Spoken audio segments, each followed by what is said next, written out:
Hi guys, it's that time of the week again. Well, you can see, or you probably can hear, that the weather's turned. It's a little bit colder today, hence the headwear. It is for Raven. I'm not doing it for fashion. I'm doing it because it's merino wool, and you guys know I like my wool.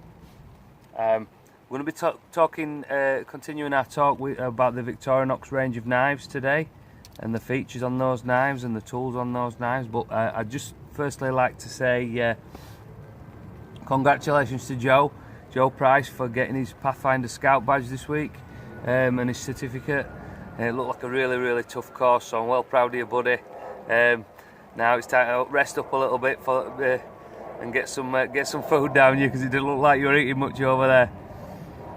I'd also like to say thank you to everyone who's wished me well on my 12-month anniversary of being the UK Ambassador for Living to Learn. It's been an awesome 12 months, awesome, and fingers crossed next year is going to be even better. So thanks guys, thanks for choosing me, and I hope I'm doing you proud, not only in the UK but worldwide, because remember we are a global community.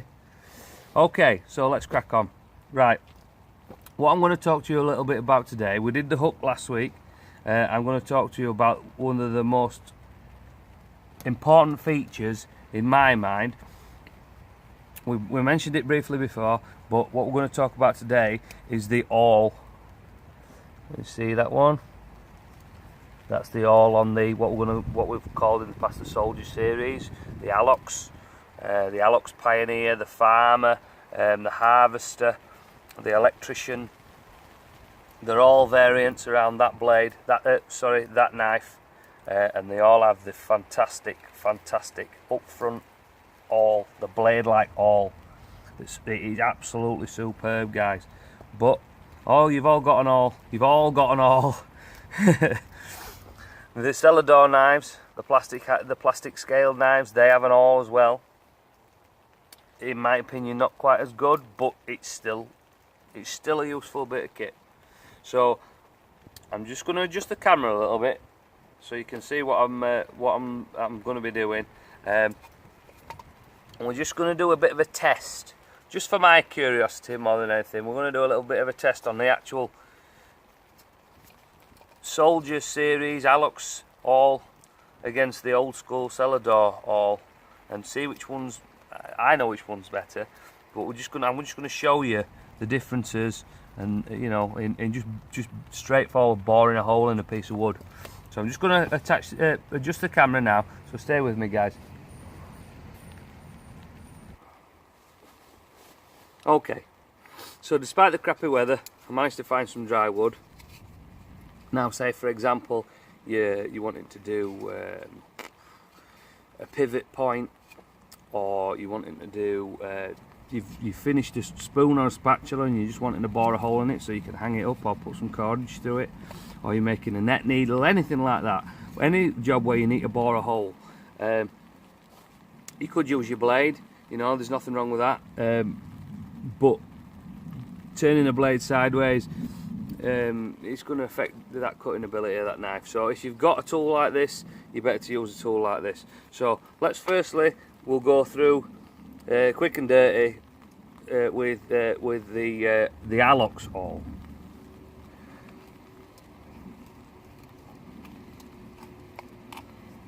Now the Alox awl has got a sharpened edge on it, and we're through already. Look, what was that? 6-7 turns. Maybe one of you guys can time me on this. Flip that over.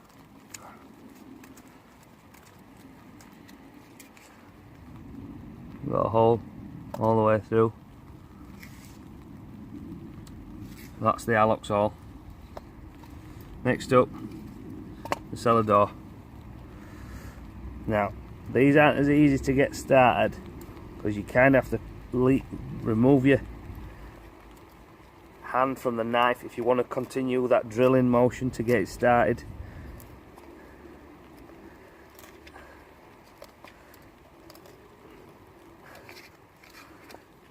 It's a little bit thicker this end.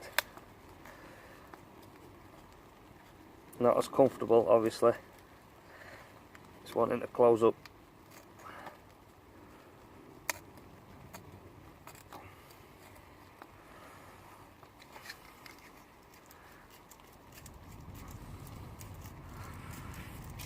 So we're through.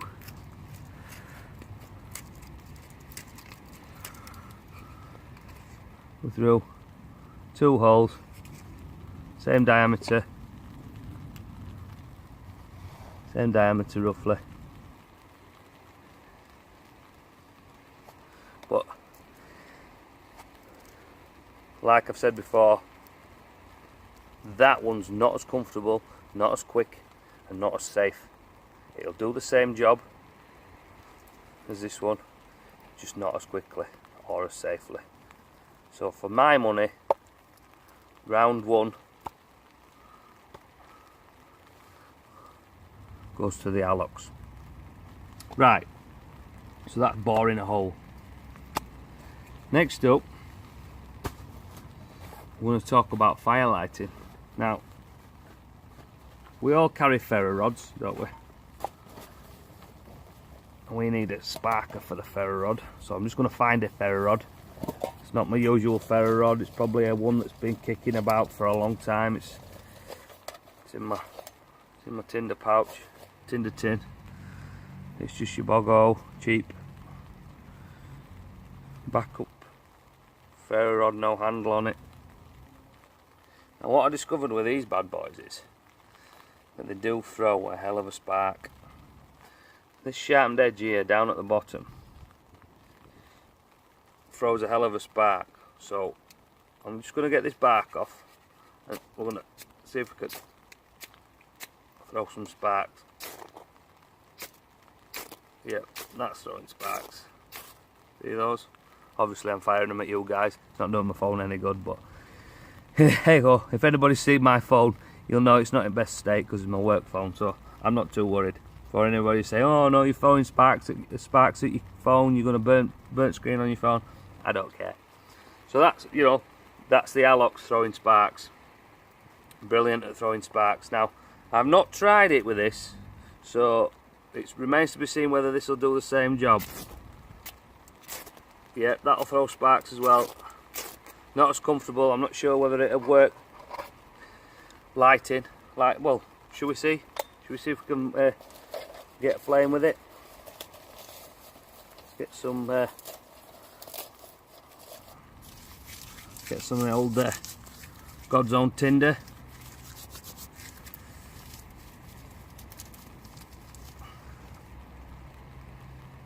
Okay, so I'm going to try it with this.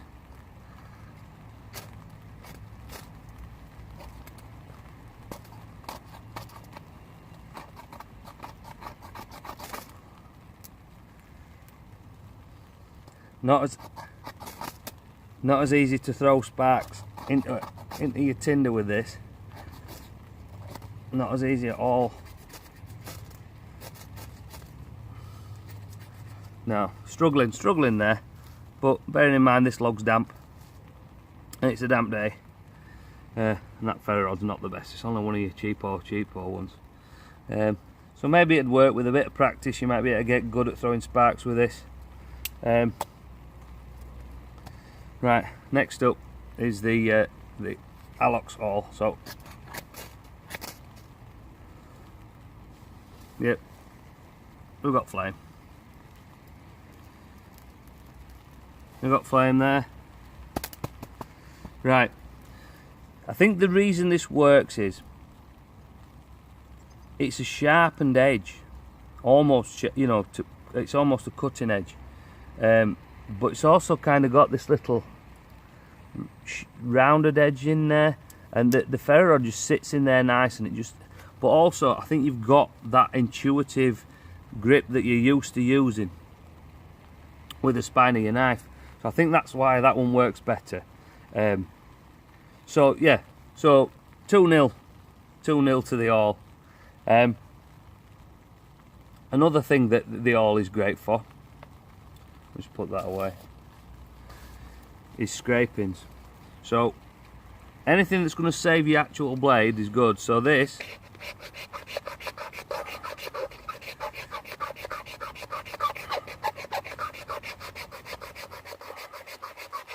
dead easy. You're getting, you can see all those fine shavings coming off, fine scrapings coming off. All great tinder. You can imagine that getting your fire going a treat. So that's that one. Will this do the same?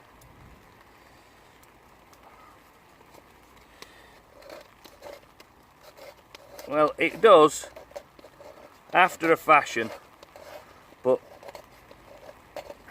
to get the force that you need, it's a very uncomfortable position, and your skin's coming into contact with the timber, you know, you're going to end up some sort of splinter or something like that. So again, not as comfortable at all. So I'm going to call that 3-0 to the Allox and call that done. Now then, before we write this guy off completely, and it's not the all, if you do need to light a ferro rod, let's just call this a quick bonus tip. If you do need to light a ferro rod and you have got the pocket chainsaw, that does actually make, whether you use the tip or further down, that does actually make a beast of a ferro rod striker. But be warned, it will hack to pieces your ferro rod. But in an emergency, you know, the saw wins. So if you've got a farmer that's got a saw and an awl, it's double bubble. So get yourself a farmer. Right, that's me done for now. Hope you enjoyed that one, and I think I might just stay under this tarp and have a brew. Catch you soon, guys. Uncle Beard out.